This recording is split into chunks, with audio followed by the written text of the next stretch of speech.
This is the Dollemore Daily, and I'm Jesse Dollemore.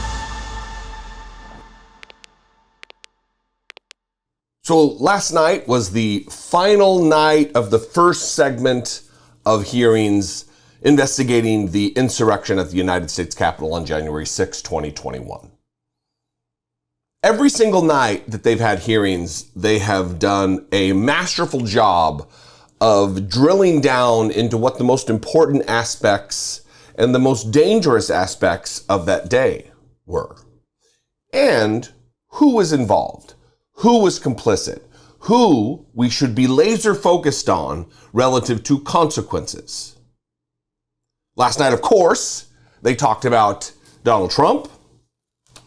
They also talked about some of the other ancillary figures surrounding the day.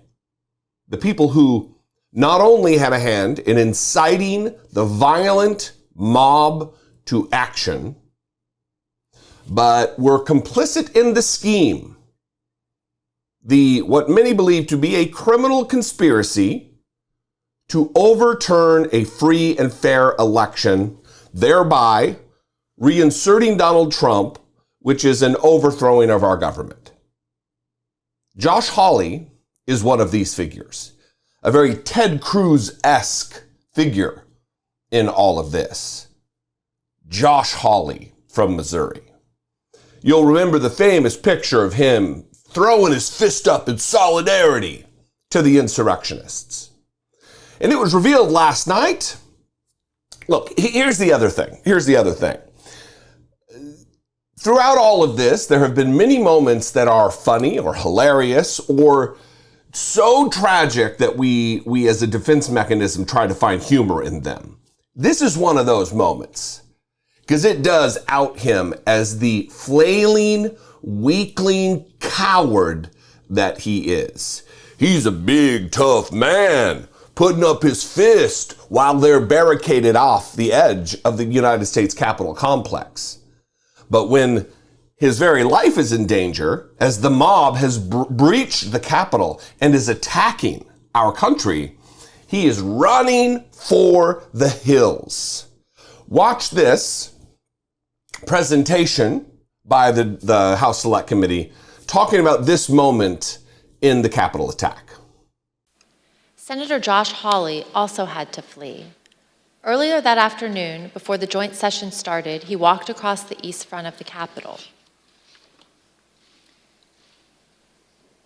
As you can see in this photo, he raised his fist in solidarity with the protesters already amassing at the security gates. We spoke with a Capitol police officer who was out there at the time. She told us that Senator Hawley's gesture riled up the crowd, and it bothered her greatly because he was doing it in a safe space, protected by the officers and the barriers. Later that day, Senator Hawley fled after those protesters he helped to rile up stormed the Capitol. See for yourself.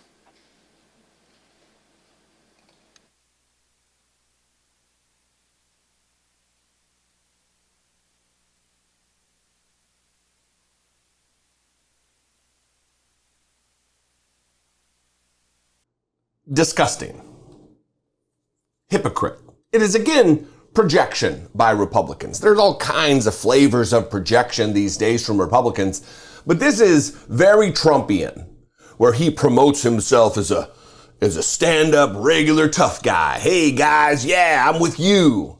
And then flees, retreats, weak. Embarrassing. I don't know how these Republicans continue to show their faces in public. It's beyond me.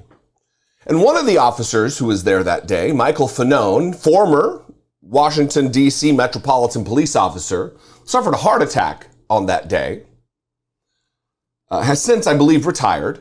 But they interviewed him in the halls outside the committee hearing, and he had this to say. He doesn't spare words. He speaks like a regular guy talking about what his opinion is of having watched that moment from Josh Hawley. Watch this.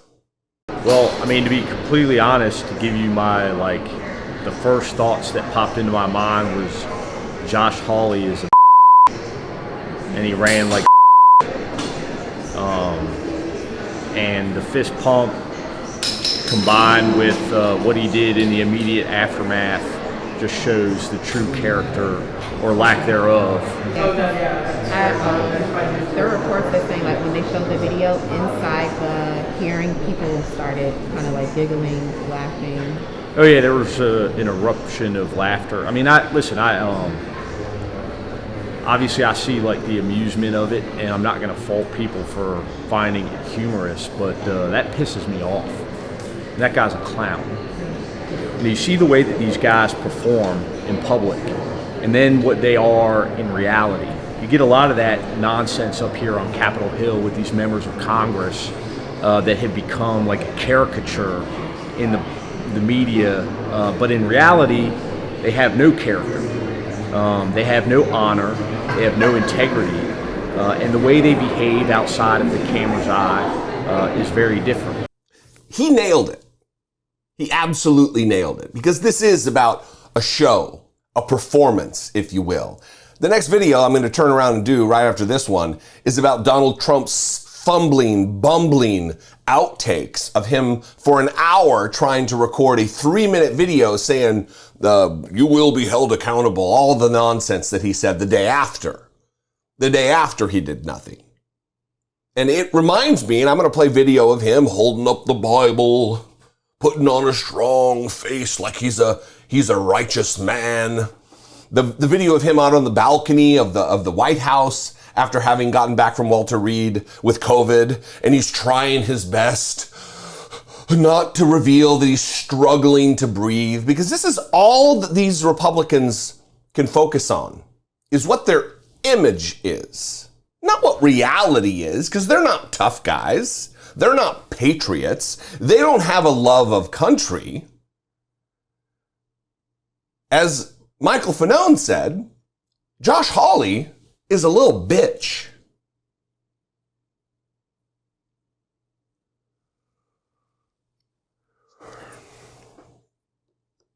And as far as the laughing is concerned, if you don't know about what he's talking about, the eruption of laughter when the clip was played live in the committee hearing, this is what happened.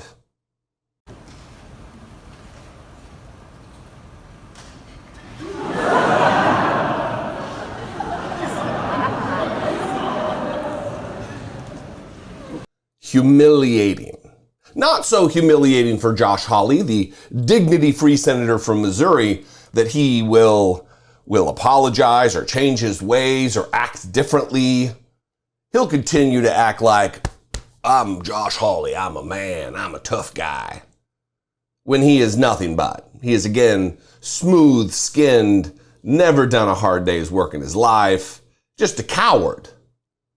An Ivy League representation of a Republican senator, much like Ted Cruz and these other types. Donald Trump himself. This is the new meme that has become reality for Republicans. Anyway, I'd love to know what you think. Did you watch the hearings last night? What were your thoughts about this particular moment? We can talk about it in the comments, or you can leave me a brief voicemail, 714-576-4054. Of course, you can absolutely email me daily at dollemore.com. Follow me on social media. That's another place to get at me. I am at Dollemore on Twitter, at Dollemore on TikTok, and at Dollemore on Instagram. All those are great ways to also get a hold of me. And if you appreciate what I do, the work I do here, the mission that I am endeavoring to accomplish, I would appreciate it if you would consider supporting my work right here on YouTube. You can click the join button below this video, become a channel member for $1.99 a month, just a few pennies a day.